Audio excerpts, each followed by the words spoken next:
Good morning, June 9. So, Monday. Subukan nating subukan nating sundan yung opening ng market.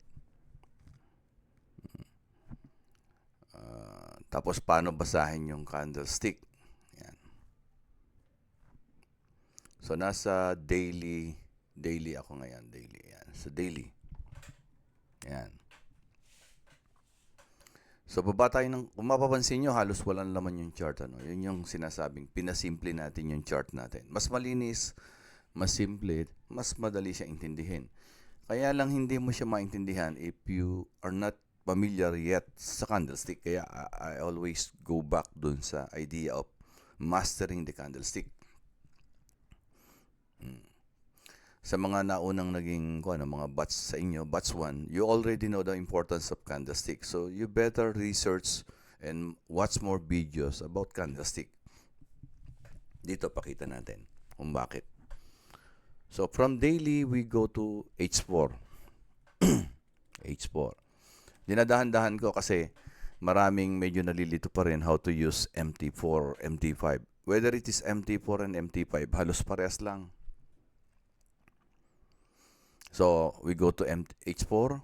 So, ibig sabihin, every candlestick now is H4 or 4 hours.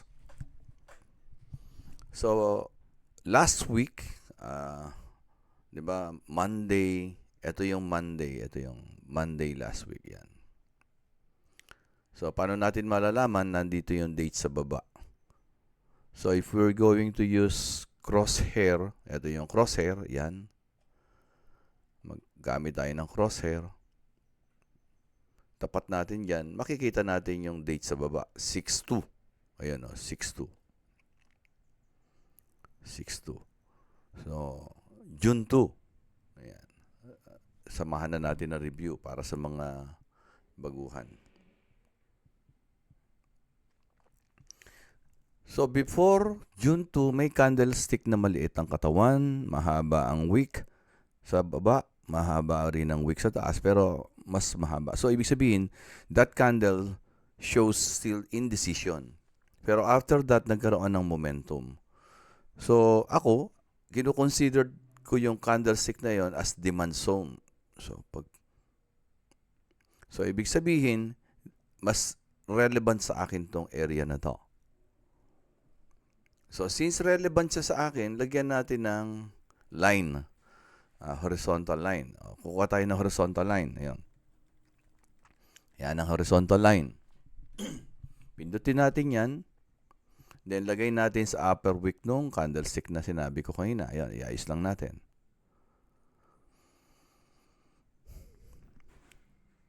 So, bali, siya ngayon ang resistance ko for this candlestick. Yan. I'll get another horizontal line. Lagay naman natin sa ibaba niya. Ayan.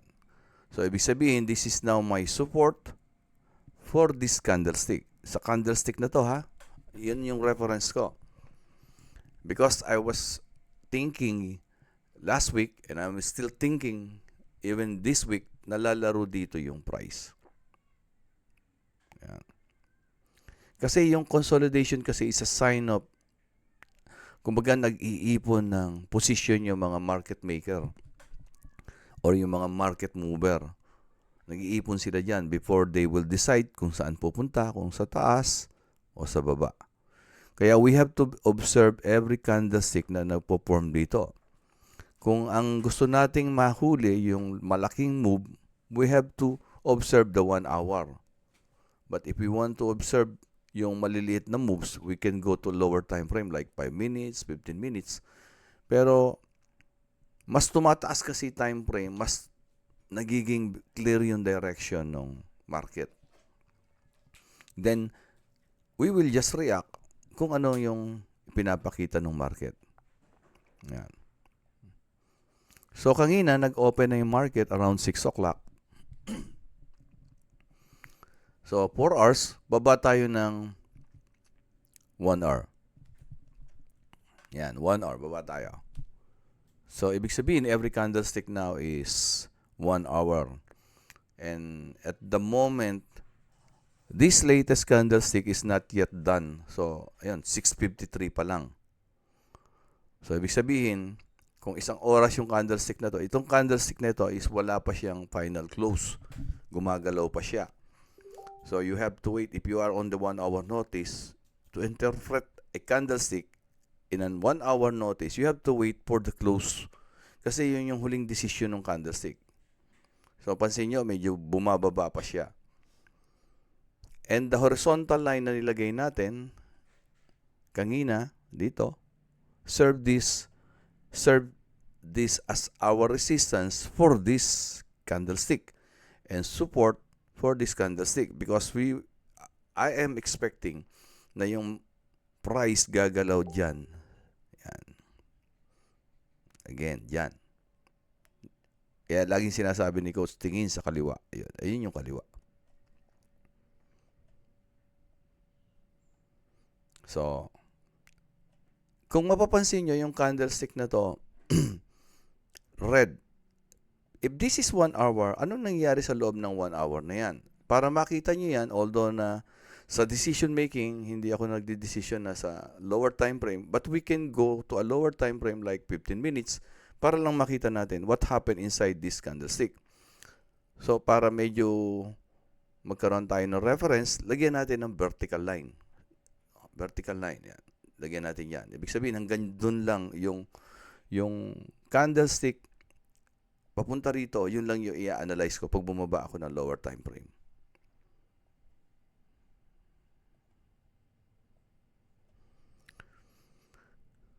Okay, 30 minutes.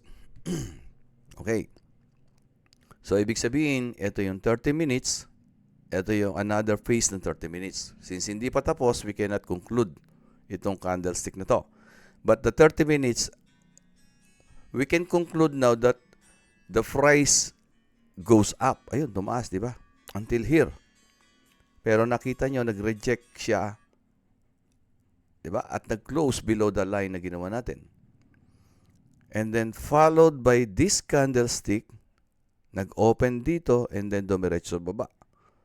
So, ibig sabihin, kung pumasok ako kanina dito because naghabol ako,